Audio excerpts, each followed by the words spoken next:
సింహపు పిల్లలు ఆకలి గురనేమో గాని యెహోవాను ఆశ్రయించే వారికి ఏ మేలు కొదువు ఉండదని ప్రభు సెలవిచ్చిన ఈ మాట గుర్తుపెట్టుకోండి. ఆయన ఆశ్రయించారు కదూ, మీకు ఏ మేలు కొదువు లేకుండా ప్రభు మిమ్మలను, మీ పిల్లలను, మీ కుటుంబాలను బలపరిచి నడిపించగల సమర్థులైన దేవునికి మిమ్మల్ని మీరు అప్పగించుకోండి. ప్రార్థన చేసుకుందాం. పరిశుద్ధమైన మా ప్రియ తండ్రి, నీ నామములో ప్రార్థిస్తుండగా నీ ప్రజలను జ్ఞాపం చేసుకునండి ప్రభు. ఈ వాగ్దానం ఎత్తి ప్రార్థిస్తుండగా ఎవరెవరైతే క్లిష్టమైన ఇబ్బందికరమైన పరిస్థితుల్లో ఉండి వేదనతో దుఃఖంతో కృంగిపోయారో వారిని లేవనెత్తున ఆయన బలపరచండి.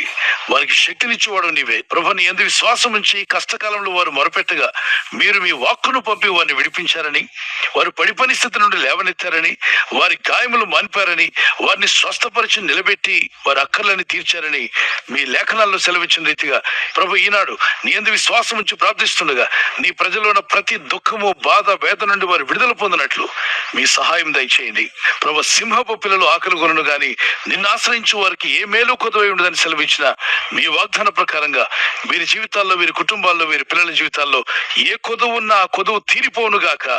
ఈ రోజు ప్రార్థించి ప్రయత్నించబోతున్న శంకుస్థాపన, గృహప్రవేశమైన, ఒక బిజినెస్ ప్రారంభిస్తున్నా, ఉద్యోగ ప్రారంభానికి వెళ్తున్నా, ఒక మంచి కార్యక్రమాన్ని ప్రారంభిస్తుండగా, వారి బిడ్డల వివాహం కొరకు ప్రయత్నాలు చేయించుండగా వారు చేస్తున్న ప్రయత్నాలు ఫలించలాగున మీ దూతలకు ఆజ్ఞాపించండి. ఎవరైనా హాస్పిటల్లో ఉన్నా, ఐసీయూలో ఉన్నా ప్రభు, ఎవరైతే సీరియస్ కండిషన్ లో ఉండి బాధపడుతున్నారో వారికి యేసు నామములో స్వస్థతను అనుగ్రహించండి. కృంగిపోయిన వారిని లేవనెత్తండి. మీ గాయపడిన హస్తమును చాపి వారికి ఉన్న సకల రోగాల నుండి విడుదల ఇచ్చేయి. వారిని లేపి నడిపించడాన్ని సాక్షులుగా నిలబెట్టుకోండి. ఈ ఉదయకాలం ప్రతి రోగి యేసు నామములో స్వస్థత నొందును గాక.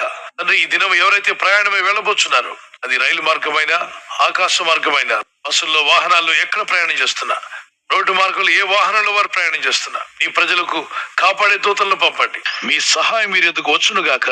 యేసుక్రీస్తు పరిశుద్ధ నామములో మీ నామాన్ని ఘనపరుస్తూ మీరందరినీ మీ సాక్షులుగా నిలబెట్టుకోమని క్రీస్తు యేసు నామములో అడిగి వేడుకుంటున్నాను పరలోకపు తండ్రి. ఆమేన్, ఆమేన్. God bless you.